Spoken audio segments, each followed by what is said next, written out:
Isang Batangkenyong walang takot. Walang inuurungan. Jake Magnus. Jake Magnus TV nga po pala, isang Batangkenyong walang kinakatakutan at walang inuurungan sa paghihimay ng mga napapanahong balita dito sa ating bayan. Basta nasa katotohanan at tama ka, handa kang ipaglaban at kakampi ng mamamayan. Jake Magnus. Mga kababayan, kahit naman mainit ang usapin ng West Philippine Sea, hindi natin pwedeng kalimutan etong si Kibuloy. So ngayon mga kababayan, eto yung pala isipan at tanong sa sambayan ng Pilipino. Kung bakit hanggang ngayon, sa kabila ng paglalabas ng desisyon na pinirmahan ni Senate President Juan Miguel Zubiri, mga kababayan, bakit hanggang ngayon si Kibuloy hindi pa rin naaaresto? Diba? So ngayon mga kababayan, pwede Jake, baka nabenta na ang West Philippine Sea. Baka nga po kaya dapat may imbestigahan sa Senado yan. So ngayon mga kababayan, balik tayo dito kay Kibuloy. Ang tagal ng usapin nito hanggang ngayon hindi pa nahuhuli etong si Kibuloy. Mga kababayan, so ngayon basahin natin itong balita na nakita natin. Galing dito mga kababayan. Ano ba yan? May ads pa. Aha, stop ko lang tong ads. Yan. Galing dito mga kababayan sa Abante Una sa balita. Sabi dito, Senado Kamara nga kay Kibuloy. Bakit kaya? Eto, basahin natin yung nilalaman. Hindi pa rin naaresto ng Sergeant of Arms ng Senado at ng Kamara de Representante si Pastor Apollo Kibuloy dahil hindi alam ng Davao Police kung nasaan ang self-proclaimed appointed son of God. Mga kababayan, so ito nga yung sinasabi ko napabago-bago na statement ng Davao Police. Mga kababayan, dahil kung titingnan ninyo kung iisipin po ninyo, sinasabi nila, ginamitan nila ng modern technology etong si Kibuloy para malaman yung kinaroroonan ni Kibuloy. Pero kalauna noon mga kababayan, nagbago yung kanilang timpla, nagbago yung mga binibitawan nilang salita, at hindi na daw nila alam kung nasa saan etong si Pastor Apollo C. Kibuloy. So ngayon mga kababayan, basahin pa natin etong sinasabi pa dito. Dahil dito kinastigo ni House Deputy Minority Leader at ACT Teacher Congresswoman Franz Castro ang Davao Police dahil sa kanilang pahayag na hindi nila alam kung nasaan ang pinaghahanap na founder ng Kingdom of Jesus Christ kay OJC na si Kibuloy, mga kababayan. So anyway, pagpatuloy pa natin, sabi pa dito, nakita ni Castro na glaring double standard dahil hindi umano alam ng mga pulis kung nasaan si Kibuloy sa kabila ng intelligence fund dito, samantalang ang mga aktivista gaya ni Eko Dangla at Taxi Chayong ay illegal umanong inaresto. Nanawagan si Castro sa mga otoridad na maging patas at tiyakin na pantay-pantay ang pagtrato sa lahat ng individual. Nagpalabas ng warrant of arrest ang Senado at ang Kamara de Representantes laban kay Kibuloy matapos na mabigong dumalo sa kanilang pagdinig kahit na nagpalabas ng subpina laban dito. Sabi pa dito mga kababayan, basahin pa natin. Ayon sa ulat, hindi alam ng Davao Police kung nasaan si Kibuloy, ang founder ng KOGC na nauna nang umamin sa isang audio statement na siya ay nagtatago dahil mayroong banta sa kanyang buhay. Ipinatawag si Kibuloy ng Senado kaugnay ng panggagahasa at sexual abuse umanong nangyayari sa loob ng KOGC. Naglabas naman ng subpina ang Kamara laban sa pastor kaugnay sa investigasyon nito sa mga paglabag umano sa Sunshine Media Network International, ang media arm ni Kibuloy. So yan po yung sabi dyan mga kababayan. Ngayon, kung iisipin po natin, kung iisipin po natin, tila parang protektado or pinoprotektahan na itong si Kibuloy. Pamula sa sinasabi ng PNP Davao mga kababayan, na ginamitan nila ng modern technology itong si Kibuloy hanggang sa natapos sa salitang hindi nila alam kung nasa saan itong si Pastor Apollo C. Kibuloy. Ngayon mga kababayan, ang tanong kasi dito, kung talagang walang nagawang kasalanan itong si Kibuloy, bakit siya nagtatago? Yan kasi mga kababayan yung tanong ng sambayan ng Pilipino. Kung walang nagawang kasalanan si Kibuloy, bakit ka magtatago? At ang tanong dito, bakit hanggang ngayon hindi pa inaaresto ng Sergeant of Arms ng Senado at Kongreso etong si Pastor Apollo C. Kibuloy? Ano po ba ito? May balak pa po ba kayong arestuhin ito? Hahayaan nyo na lamang po magtago. Kasi isipin nyo mga kababayan, miniminos-menos at minamahina ang Kongreso at saka ng Senado, ang Senado. Mga kababayan, dahil dito sa isyong ito nitong si Pastor Apollo C. Quiboloy na hanggang ngayon ay hindi maare-aresto, mga kababayan. Dahil kung titingnan po natin tapos na ang Holy Week, hindi pa rin po ito na aresto ng Sergeant of Arms. Ibig sabihin, mga kababayan, talagang kinain din nila yung sinasabi nila na 24 hours na pang-aresto dito kay Pastor Apollo C. Quiboloy. Ano po, dahil nakailang 24 hours na, mga kababayan Kung iisipin po natin nakailang 24 hours na ng pag-aresto na sinasabing aarestuhin, etong si Pastor Apollo C. Quiboloy. Ang tingin ko dito, mga kababayan, baka hahayaan na lamang etong si Pastor Apollo C. Quiboloy na magtago na lamang hanggang sa dumating yung araw at panahon ng eleksyon. At para mag-back to zero na lamang, mga kababayan, yung nangyaring investigasyon patungkol dito sa kaso laban dito kay Pastor Apollo C. Quiboloy. So sana makita itong si Pastor Apollo C. Quiboloy, mga kababayan, sa lalo't madaling panahon. Dahil biruin nyo sa ginagawang ito ni Pastor Apollo C. Quiboloy, mas lalong lumalakas ang loob ng ibang inaakusahan na magtago na lamang, mga kababayan, kada papatawag or pupuntahin ng Senado or Kongreso. Mas pipiliin na lang wag na lang umattend at magtago na lamang po. So ngayon, mga kababayan, kayo po, ano po ang komento ninyo? Hingil po dito, mga kababayan, sa pagtatagong ito ni Quiboloy na hanggang ngayon nga pa rin ang Senado at saka ang Kongreso. At hindi alam, mga kababayan, kung saan hahagilapin etong si Quiboloy. Ngayon, ituloy natin itong balitang ito dito sa nakita nating vlog ni Kuya Mike Abe patungkol po dito sa bakit hindi pa nahuhuli etong si Quiboloy. Senado, magpaliwanag kayo! Yan yung sabi ni Kuya Mike Abe. So ngayon, pakinggan po natin sa mga Pinoy TV. Mga kababayan, i-credit po natin sa kanila yan, hindi po yan natin. Gagawan lamang po natin ng reaction video. I-play na po natin, mga kababayan. Before Holy Week, after Holy Week, so, babalik na sa normal na business. Tayong lahat, Senado, Kongreso, National and Local Government, itong papasok na Monday hanggang sa susunod na araw. Kailangan at sana at gustong malaman ng taong bayan ano ang nangyari sa warrant of arrest na ini-issue ng Senado para hulihin si Apollo Quiboloy. Inuulit ko, before ang Holy Week, tinanong yan, pero inisip, mag-Holy Week, kaya hindi ginawa. After Holy Week, ngayon wala rin nangyari. Ano na ho ang susunod? Kaya nga, mahalagang malaman ng taong bayan kung ano ang tunay na dahilan. Kasi ngayon, punong-puno ng speculation ng mga sapantaha. Lumulutang yung ma-influensyan tao kaya hindi hinuli. Yan talaga yung iisipin ng mga kababayan natin Pilipino, mga kababayan. Kasi baka kaya hindi hinuhuli kasi nga makapangyarihan na itong si Quiboloy at may pagkakautang na loob yung iba nating mga nailuklok, mga kababayan, sa matataas na posisyon dito kay Quiboloy. Kaya hanggang ngayon binibigyan pa rin po itong si Pastor Apollo C. Quiboloy ng good treatment, mga kababayan, dito sa mga akusasyon na kinakaharap po niya. Ano po, so ngayon ipagpatuloy pa natin. Connection talaga sa Pulis Davao kaya hindi makita? Or may speculation pa at nagsasabing takot ba ang Sergeant at Arms at ang pulis kay Quiboloy at sa mga followers? O anong ginawa? Kaya nga ang daming tanong So ang pinakamaganda po rito, dahil Senado ang nakataya dito, hindi lang komite ni Senador Ontiveros na yung Committee on Women, Children's and Family Relation, kung hindi yung buong Senado, dahil Senate President ang pumirma dun sa warrant of arrest. Mahalagang malaman ng taong bayan kung ano ang totoong nangyari. Dahil pag hindi po ito naliwanagang mabuti, tumataas ang expectation ng taong bayan na nawawala ang saysay ng ating mga batas. Naiimpluwensyahan ng mga maiimpluwensyan tao, kuno at mayaman tao ang ating Senado at ang ating mga batas.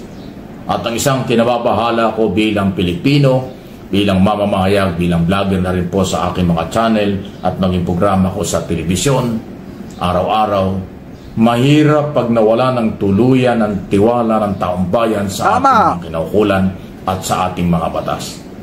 Iniisip na nga nila na pumapabor lang sa mayaman ng ating batas kung ganitong kabagal ang galaw ng mga kinaukulan, baka nga magkatotoo na para lang sa mayaman ang batas. Hindi po ganun Ngayon mga kababayan, ito yung iisipin ng sambayan ng Pilipino. Syempre, baka hanggang Friday, mga kababayan, baka naman mahuhuli itong si Kibuloy. Pero, kung hanggang Friday tapos hindi pa nahuli itong si Kibuloy, para namang napakahina, mga kababayan, ng mga naatasan para arestuhin etong si Kibuloy. Or hindi naman mahina, mga kababayan, baka natatakot lang kay Kibuloy. Hindi. Yan yung iisipin ng sambayan ng Pilipino ngayon. Baka kaya dahil itong si Kibuloy kaya hindi inaaresto dahil natatakot yung mga naatasan para arestuhin itong si Kibuloy.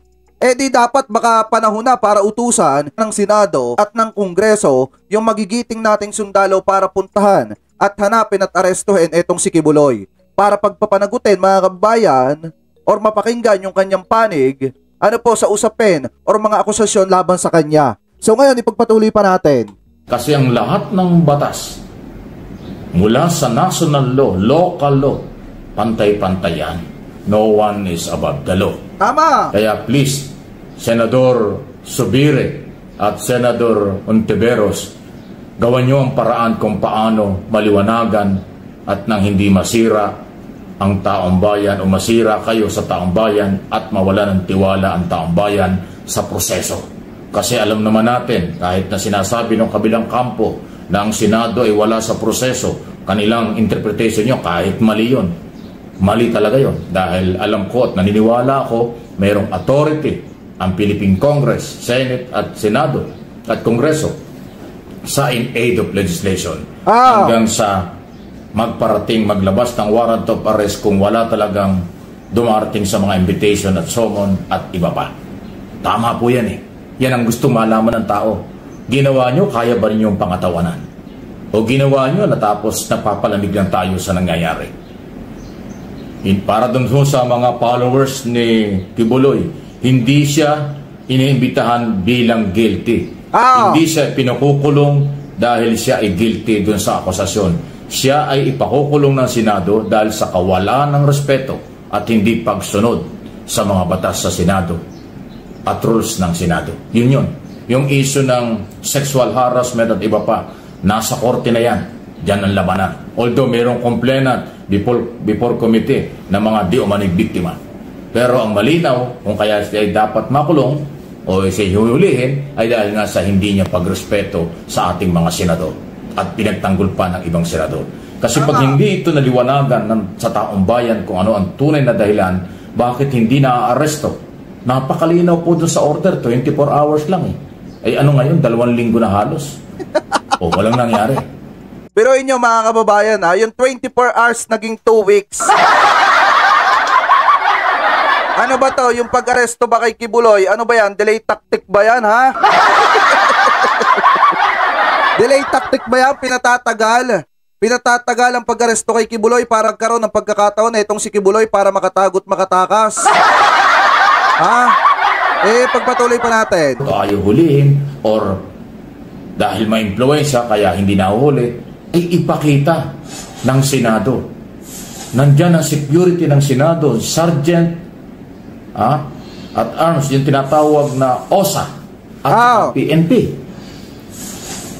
Di ba? Sabi ng PNP, ready sila.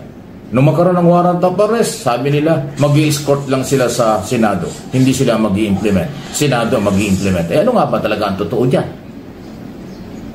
Ano ba talaga ang totoo? Yan ang masasalimuot na tanong na hindi malinaw. So, kung magkakaroon ng siguro another hearing or clarification mula sa Senado kung ano talaga ang totoo, at least... baka mali lang tayo, Boss Jake. Hindi 24 hours kung hindi 24 years. 24 days. Alam nyo, eto Kuya paring Jigs. Di ko nga maintindihan kung saan pupunta itong investigasyon laban dito kay Kibuloy. Kasi, biruin nyo ang mga kakampi ni Kibuloy ay hindi lang basta normal na tao. Mga kababayan, kung hindi mga taong pinagkatiwalaan at iniluklok ng sambayan ng Pilipino sa posisyon. Yung isa pa nga na nagtanggol kay Kibuloy, number 1 senator pa, mga kababayan Kaya hindi nakataka-taka na matagal-tagal bago mahuli etong si Kibuloy. Tandaan niyo yan mga kababayan, ipagpatuloy pa natin. Malalaman ng tao kung may ginawa sila o wala. Nahirapan silang ipatupad kung anong dahilan, kung bakit dapat mong iparating sa tao yun. Tama. Dahil napakasamang president na yung mga imbitasyon, warrant of arrest ng Senado at saka ng Kongreso, wala nga iniisang warrant of arrest sa Senado, ang Kongreso, pero yung mga imbitasyon binaliwala. Hindi yan dapat pamarisan ng kahit sino. Masamang president pag hindi nangyari yan dahil ang lalabas, hindi na sila dadalo sa darating na mga public hearing, darating na mga pagdinig in aid of legislation para gumawa kayo ng batas, baka wala na kayong maimbitahan. Dahil kayo sasabihin, si Kibuloy, hindi nga nyo nahuli. Si Kibuloy, hindi nga nyo napaharap eh. Bakit kami? O, di ba? Yan ang masamang president. Kaya dapat lahat susunod sa batas. Ang hindi dapat panagutin. So dati si Kibuloy lang hinahanap, ngayon pati yung nagpapatupad ng warrant, hindi natin alam kung nasa na ba. Sila ba'y naghahanap o nagkukunwari lang? Sila ba'y natatakot? Anong kailangan kinatatakutan? Ayan ang dapat na malaman. Wala ka kay Buli, ginalit mo si Kuya Mike Abe. Yan, inaaraw-araw ka tuloy. Alam nyo ba mga kababayan, ako tawan-tawa ako dito. Tuwing babanata ng mga vlogger na pumoprotekta kay Kibuloy, etong si Kuya Mike Abe, wala silang ibang sinasabing maganda kung hindi puro mura kay Kuya Mike Abe yung sinasabi nila na hindi naman related dito sa mga issue na tinatakal ni Kuya Mike Abe. So ngayon mga kababayan, eto kung titingnan ninyo, kung susurian ninyo, si Kuya Mike Abe may karapatang magsalita to. Bakit? Kasi alam nito at naging kaibigan nito etong si Kibuloy. Alam nito kung anong ugali meron si Kibuloy. At alam nito mga kababayan, malaki ang posibilidad na talagang may idea ito na kayang gawin ni Kibuloy or hindi, mga kababayan, yung mga inaakusa laban dito kay Kibuloy. Kaya nga sabi ko doon sa mga ibang vlogger, hindi ba sila nahihiya, binabanata nila etong si Kuya Mike Abe, alam nito at naging kaibigan nito etong si Kibuloy. Diba? Sabi dito, paano mga vlogger, puro nonsense lang. Hindi nga marunong mag-research yung mga yan. Sa kayo nagkatala, mga kababayan, ito banggitin ko sa inyo. Sa kayo nagkatala, may isang vlogger na nagsalita. Sinasabi nung isang vlogger na nagtatanggol kay Kibuloy, bigla niyang isiningit yung usaping tsa-tsa. Ano yung sabi niya mga kababayan? Doon sa tsa-tsa, kapag ka daw yan ay naipatupad, at kapag ka daw yan ay aprobado na, at napalitan na yung konstitusyon mga kababayan, at naipush na etong tsa-tsa economics provision, yan daw ay pag may isang taong sumulpot at nag-complain mga kababayan, yan daw ay mawawala na agad ng bisa. Hindi, yun yung sabi mawawala na daw yan agad ng bisa. Hindi ata alam nung vlogger na yon na bago maipasa yung tsa-tsa na yan, dadaan muna yan sa Kongreso, dadaan muna yan sa Senado, at magkakaroon pa ng pirmahan yan. Pipirma pa at sang-ayon pa dyan ang sambayan ng Pilipino. So ngayon mga kababayan, kaya nga kung iisipin nyo, bago maipasa yan, tsatsang yan, pahirapan pa yan. Ang sabi nung isang tao, nung isang vlogger mga kababayan, siguro hindi nag-research, hindi ko naman pwedeng sabihing bobo, ampaw pwede pa.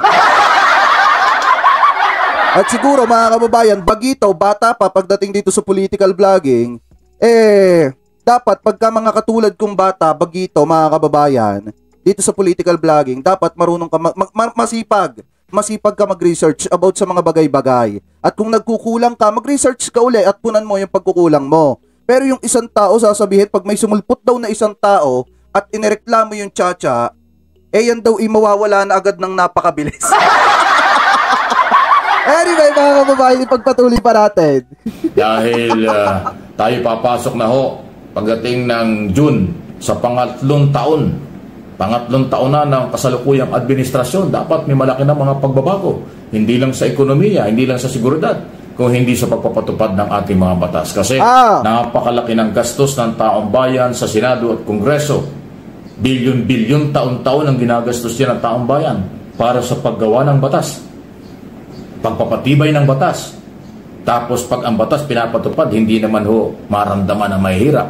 Kaya nga. At pumapabor sa mayaman. Abay, napaka-unfair naman yan. Hindi naman tama yan.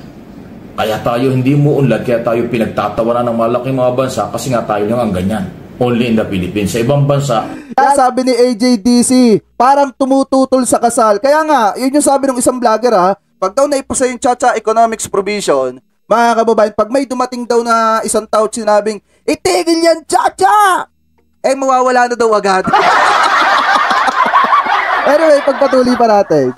Walang mayaman, walang mahirap. Tama. Ano man ang kasalanan nyo, ano man ang pananagutan nyo sa batas, pinananagot sila. Kahit sino pa. Yun ang dapat. Kaya ho, mataas ang moral nila. Mataas ang kanyang respeto sa gobyerno at sa kanilang mga batas. Hindi katulad dito. Laging iniisip, pag mayaman, kayang lusutan. Pag mayaman, kayang taguan ang pananagutan. Pag ma-influensya, kayang gawin ang lahat. Eh hindi pwede. Kasi wala namang provision sa kahit anong batas natin na magkaiba ang batas ng mayaman at ng mahirap. Walang ganon. Pare-parehas lang tayo. Ayan, maliwanag naman mga kababayan yung sinabi ni Kuya Mike Abay. Ang sa akin lang naman, Koko, tatanungin nyo dito. Ito panawagan ko sa Sergeant of Arms. Dapat bukas Monday, back to normal. Dapat bukas makalawa hanggang Biyernes maghihintay ang sambayan ng Pilipino na maaresto ninyo etong si Kibuloy. Dahil unang-una mga kababayan, eto talaga, aminin man natin or hindi, tayo mga netizen nag-aabang tayo na maaresto etong si Kibuloy. Kasi nga, nakasaad doon sa pinirmahan ni Senate President mga kababayan, Juan Miguel Zubiri, na 24 hours lang. Ano po ang ibinigay na palugit dito sa Sergeant of Arms para maaresto etong si Kibuloy. Pero yung 24 hours na yun mga kababayan, nauwi ata sa 24 days. Diba mga kababayan? Kaya sana doon sa Sergeant of Arms na napag-utusan para arestoin etong si Kibuloy, gawin nyo yung trabaho nyo. Ano po, wag, kung natatakot kayo, much better sabihin nyo sa publiko, natatakot kami, ayaw naming arestuhin yan. Palitan na lang kami. Madali kayong palitan, mga kababayan, kasi sayang naman yung pagkakataon na nasa sa kamay nyo na yung arrest order para maaresto etong si Kibuloy, pero ayaw nyong ipatupad di umano. Kasi nga, baka di umano natatakot kayo, or di umano mga kababayan, hindi nyo talaga mahanap. Pero sana naman, bago matapos ang linggong susunod, mga kababayan, maaresto na itong si Kibuloy at mapagpaliwanag na kaugnay sa mga akusasyon na ibinabato laban sa kanya. Ano po, so anyway mga kababayan, kayo po, ano po ang komento ninyo hingil po dito sa paghahanap kay Pastor Apollo C. Kibuloy? Mga kababayan, na nung una sinabi ng PNP Davao na ginamitan nila ng modern technology, pero kalaunan, nagbago yung statement at hindi na daw nila alam kung nasa saan etong si Kibuloy. So comment below na lamang po mga kababayan kung ano po masasabi nyo dyan, at sa mga hindi pa nakakapag-subscribe kay Mapinoy TV at saka kay Tita Missy, mega love shoutout po. Subscribe nyo po sila mga kababayan. So ngayon mga kababayan, punta naman po tayo dito sa next topic po natin. Ito yung sinasabi ko na pinahiya ni PBBM mga kababayan, etong mga Duterte. Ano po etong mga Duterte dito sa usaping war on drugs. Bakit? Mga kababayan, dahil tingnan yung mabuti ha, kung iisipin nyo, yung kanila kailangan may mamatay bago makahuli ng gumagamit ng ipinagbabawal na gamot, or di kaya naman nagbibenta ng ipinagbabawal na gamot. Pero dito mga kababayan, sa pananaw advokasya ng ating presidente, hindi niya kinakailangan kumitil ng buhay para mapuksa ang ipinagbabawal na gamot. So ngayon, tingnan natin itong nangyari na bypass operation dito sa Muntinlupa City. Mga kababayan, na kung saan, grabe yung mga nasabat na ipinagbabawal na gamot. So anyway mga kababayan, ito panoorin po natin. Kinay-credit natin to sa Night 25 mga kababayan ha. Dalawang drug suspect ang naaresto ng mga pulis sa buy-bust operation sa Muntinlupa City. Aabot naman sa ₱250,000 ang halaga ng shabu na nasabat sa mga suspect. Si Erlo Bringa sa detalye. Biruin nyo mga kababayan ha, eto walang napahamak dito, walang binawian ng buhay. Pero yung nasabat na ipinagbabawal na gamot, di ko alam kung to, pero dalawang lalaki mga kababayan, 500. Ano po, 500,000 ata? Kalahating milyon, 500,000. Mga kababayan, mahigit yung nasabat na ipinagbabawal na gamot sa kanila. So ipagpatuloy pa natin.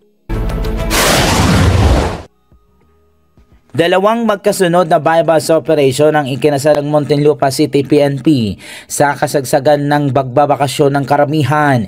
Kabilang sa naaresto ng mga pulis si Herbert Legaspi alias Bert na naaresto sa Barangay Rizal sa Taguig City. Habang halos isang oras lang ang nakalipas, isa pang naaresto na si Leonardo Toledo alias Leo na naaresto naman sa Putatan, Muntinlupa City kahapon ng madaling araw. Ayon sa Muntinlupa City Police Station, kabilang si Herbert at Leonardo sa maituturing ng high value target dahil sa laki ng nakuha sa kanilang shabu. Napag-alaman po namin dun sa aming e-sub system. Biruin nyo high value target. Yung nahuli po ng Muntinlupa City mga kababayan. Or ng PNP Muntinlupa City.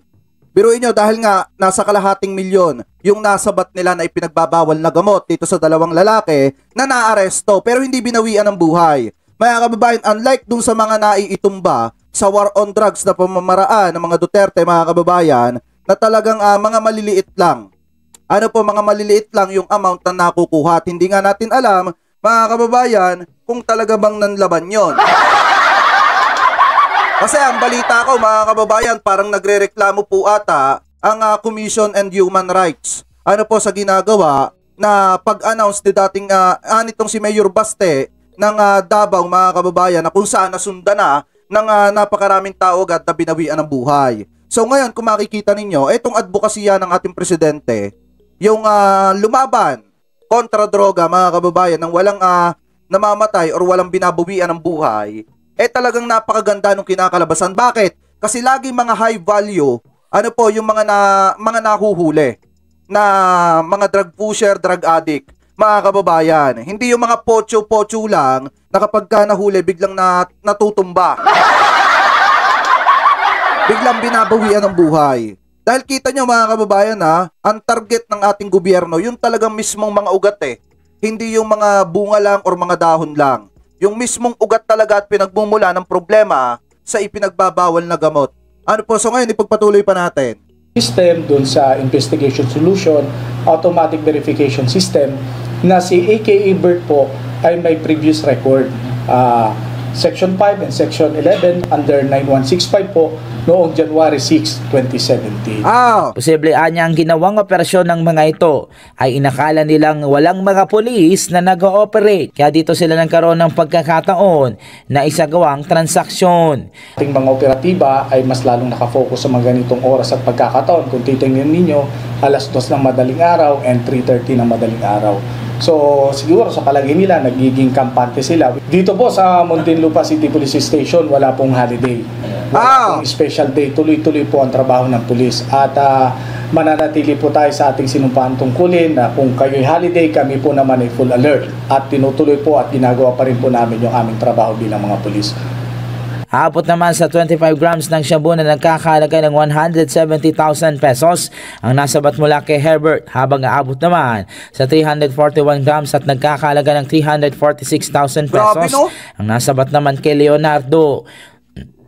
Tumanggi ng magbigay ng pahayag ang dalawang suspect na parehong mahaharap sa mga kasong paglabag sa Comprehensive Dangerous Drugs Act of 2002. Erlo Bringas para sa Mata ng Agila, matatag, matapang, matapat. Maraming salamat. Ituloy na agad natin mga kababayan dito po sa isa nating nakitang balita patungkol dito sa arestado sa bypass ang dating police asset. Eto mga kababayan police asset naman ang nadali dito sa naging bypass mga kababayan. Pakinggan pa natin. Arestado ang isang dating police asset at na-recover mula sa kanya ang kalahating milyong pisong halaga ng umano'y pinaghinalang shabu. Kalahating milyon din mga kababayan.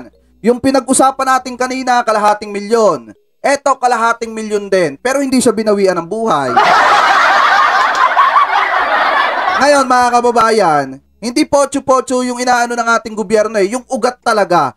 Yung puno talaga at pinagmumulan ng ipinagbabawal na gamot dito sa Pilipinas. Sa madalit salita, yung mga drug lord talaga or yung mga high value target talaga mga kababayan, yung inuuna ng Administrasyong Marcos mga kababayan para mapuksa na etong problema natin sa ipinagbabawal na gamot. Hindi man mapuksa, mabawasan or mapilayan mga kababayan sa madalit salita. Alam nyo, sa totoo lang eto yung pinakamasarap talakayin sa lahat ng gusto ko.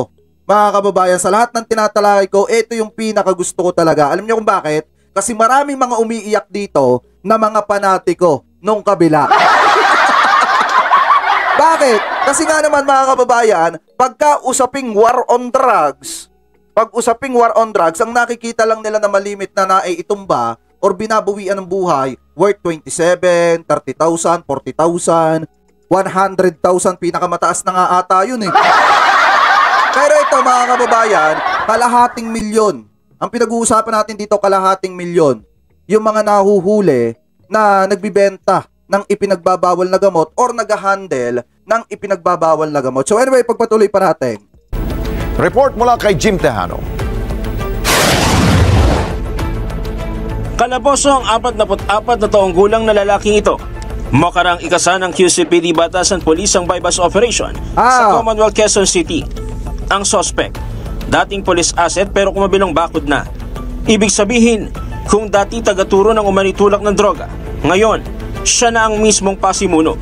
Ayon sa pulisya, dati na rin nakulong si Percival dahil sa illegal na droga noong 2018. Ang transaksyon niya, may isang tao din siyang inutusan na yun ang tagakuha ng parokyano niya dahil masyado na rin malaki yung hawak niya na 80 grams. Yun lang ang maaaring kumontak sa kanya, yung tao na yun. Nakuha sa pag-iingat ng sospek ang nasa 80 gramo na shabu na nagkakahalaga ng 544,000 pesos. Bukod sa droga, nakumpiska din sa sospek ang 2 baril at mga bala na sa ngayon ay nasa crime lab upang isailalim sa ballistic examination.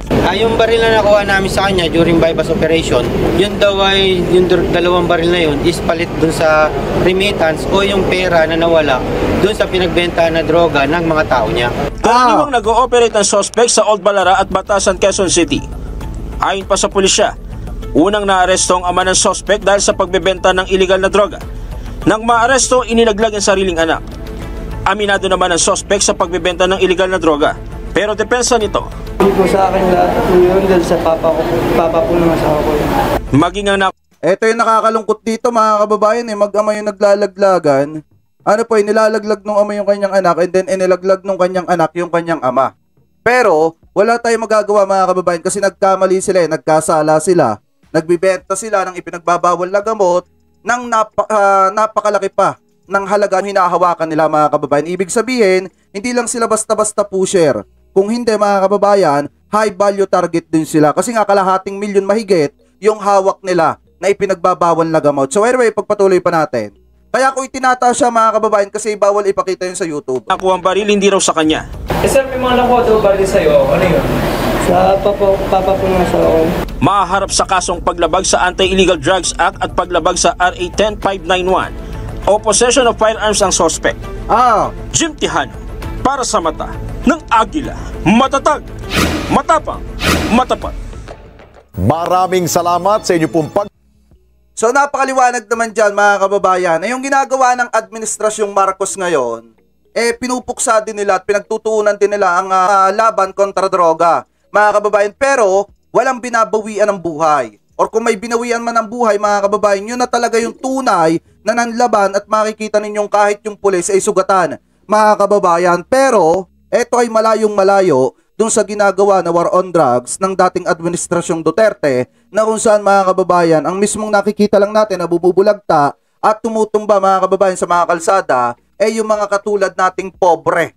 Ano po mga kababayan, at wala kayong makikita ng mga high value target na talagang mismong tumaob doon sa war on drugs ng dating administrasyon. So ngayon mga kababayan, etong ganito kasing pamamalakad, etong ganitong paghahakbang laban sa ipinagbabawal na gamot, eto yung proseso na talagang kahit kailan na hindi makikwestiyon ng Commission on Human Rights mga kababayan. Bakit? Kasi walang nilalabag yung ganitong klase ng paglaban kontra sa ipinagbabawal na gamot dahil wala namang binabawian ng buhay at nagiging ligtas din yung mga naaresto mga kababayan. Kaya nga kung makikita ninyo, yung Administrasyong Marcos ay sumusunod lamang po sa due process mga kababayan. Unlike dun sa nangyaring war on drugs na talagang wala nang due process.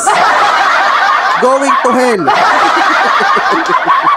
So anyway mga kababayan, eto lang naman yung mga topic na tinalakay natin ngayon. Kayo po, ano po ang komento ninyo? Hingil po dito sa mga topic na pinag-usapan po natin. Naniniwala ba kayo mga kababayan na kaya mainit sa atin ang bansang China dahil dito sa nangyaring secret deal ni dating Pangulong Duterte dito po sa presidente ng China, at ipinakita ni dating Pangulong Duterte yung kanyang kahinaan sa presidente ng China, mga kababayan. Kaya tayo binubuli-buli ng bansang China. At naniniwala din ba kayo, mga kababayan, na dapat maaresto na itong si Pastor Apollo C. Quiboloy sa lalo't madaling panahon para mapagpaliwanag, mga kababayan, sa Senado at malaman natin kung ano yung side nitong si Pastor Apollo C. Quiboloy. So anyway, mga kababayan, siguro hanggang dito na lamang po. Maraming salamat po. Ingat po kayo palagi. God bless po. At maraming salamat po sa lahat ng Team Replay na hindi nakakalimutan na mag-like ng ating mga video, at sa mga hindi nakakalimutan mag-subscribe at mag-iwan ng inyong mga komento. Maraming salamat po sa inyong lahat.